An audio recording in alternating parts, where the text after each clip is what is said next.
மக்கள் வாசிப்பு இயக்கம் நிகழ்த்தி கொண்டிருக்கக்கூடிய புத்தக திருவிழாவிலே மாலை நேரத்தை கருத்து பரிமாற்ற களமாக, ஒரு கலந்துரையாடல் களமாக இந்த புத்தக திருவிழாவின் வாயிலிலே நாம் உரையாடி கொண்டிருக்கிறோம்.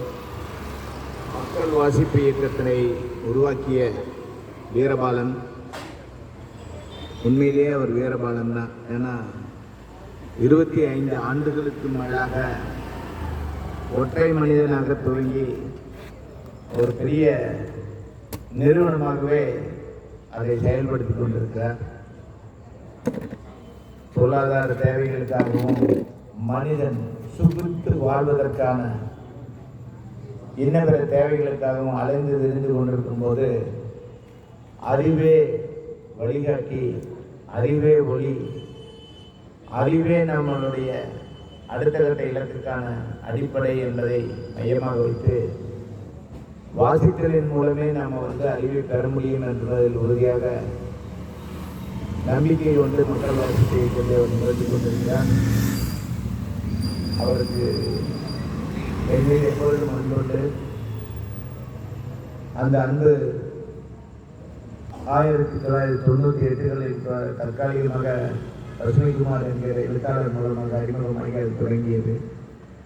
அது இன்று வரையிலும் நீடித்துக் கொண்டிருக்கிறது, இனிமேலும் நீடிக்கும். அதனால் அன்பு காரணமாக அவர் என்னை பற்றி எப்பொழுதுமே ஏதாவது குறிப்பிட்டு பேசுவது வழக்கம்.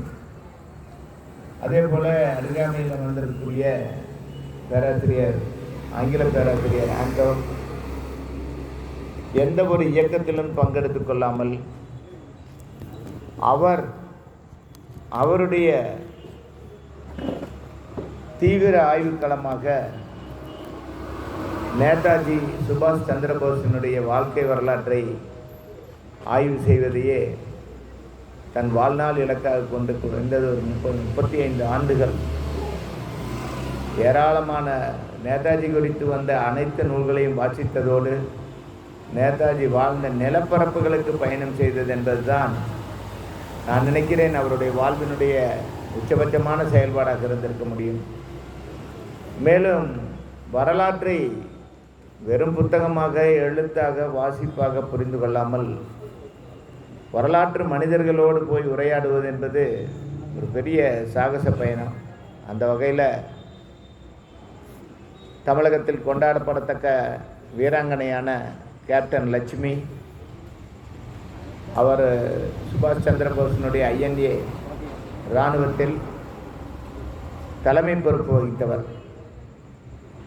ஒரு அரசுக்கு எதிராக கட்டப்பட்ட விடுதலை படையில், ஆயுதம் தாங்கிய விடுதலை படையில் தளபதியாக நாம் வரலாறு முழுவதும் ஏராளமான வீரர்களின் பெயர்களை நாம் நினைவு வைத்திருக்கிறோம். ஆனால் ஒரு ஆயுதப்படையில் ஒரு தீவிரவாத இயக்கம் என்றுதான் அன்றைக்கு அவர்கள் பத்திரிகையில் அதை பேசியிருப்பார்கள். தேச விரோத சக்தியாகத்தான் அவர்கள் வர்ணித்திருப்பார்கள். சொந்த நிலப்பரப்பிலேயே, அதாவது துணைக்கண்ட இந்தியா உருவாகி கொண்டிருந்த அந்த பிரித்தானிய இந்தியா, அந்த நிலப்பரப்புக்குள்ளேயே அதிகார வர்க்கமாக இருக்கக்கூடிய பிரித்தானிய அரசு மட்டுமல்லாமல்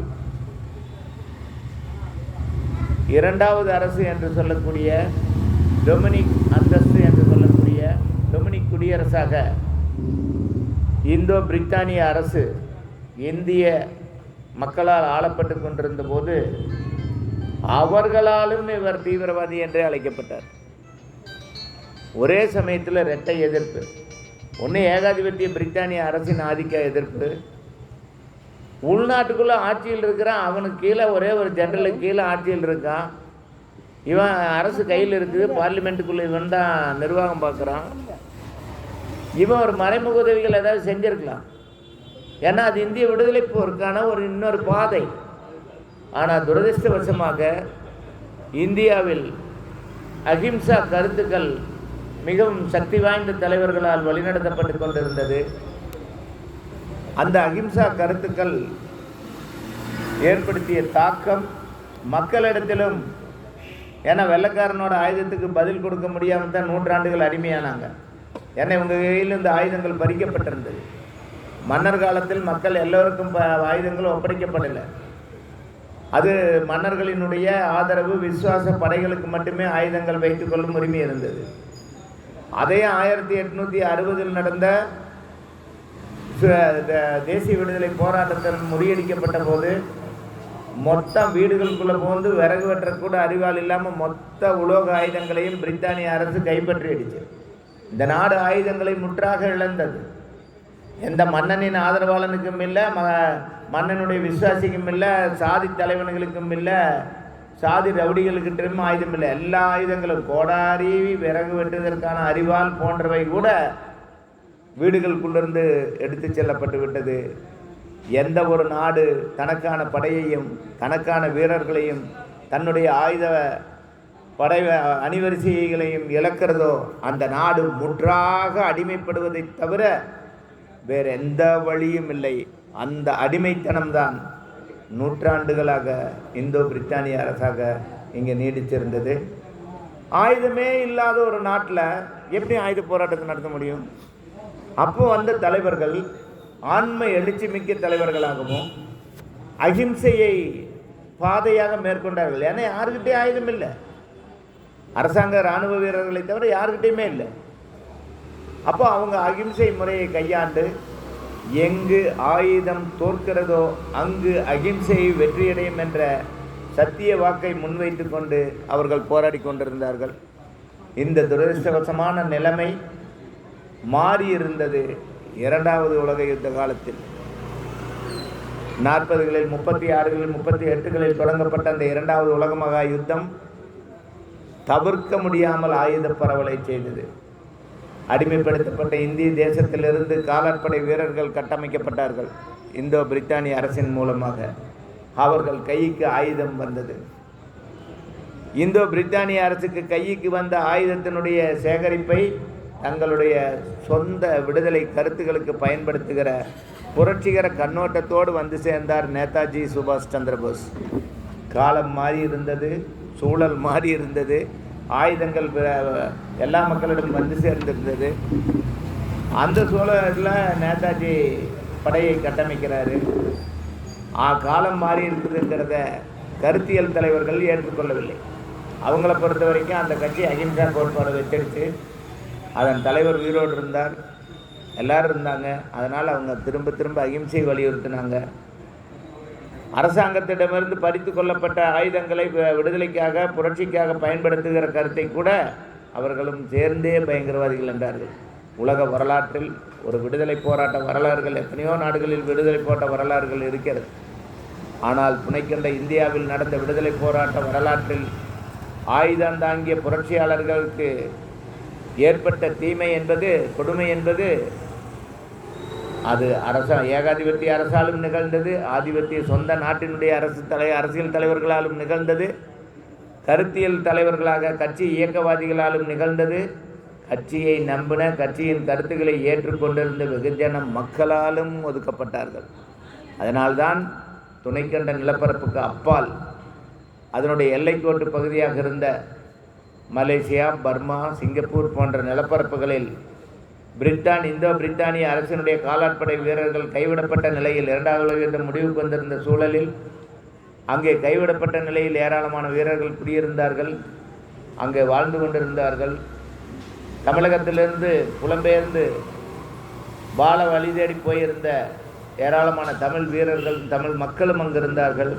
துணைக்கண்டம் முழுவதிலிருந்து பல்வேறு நிலப்பரப்பிலிருந்து மக்கள் அங்கிருந்தார்கள். நாம் பிரித்தானிய அரசின் ஆதிக்கத்திற்கு வெளியில் இருக்கிறோம், நாம் ஒன்றுபட முடியும், சாத்தியம் உண்டு என்ற இந்திய விடுதலையின் மீதான தனது நம்பிக்கையை சுபாஷ் சந்திரபோஸ் தன்னுடைய பேச்சாலும் எழுத்தாலும் வெளிப்படுத்தி அங்கே ஒரு இராணுவத்தை கட்டமைத்தார். அந்த இராணுவம் முழுமையான வரலாறாக இதுவரைக்கும் யாராலும் சொல்லப்படவில்லை. ஆனாலும் குறைந்தது அது லட்சக்கணக்கில் இருக்கலாம், அல்லது 42,000 பேரை பர்மா எல்லை காடுகளில் மட்டும் இழந்திருக்கிறார்கள் என்பதாக ஒரு புள்ளி விவரம் உண்டு.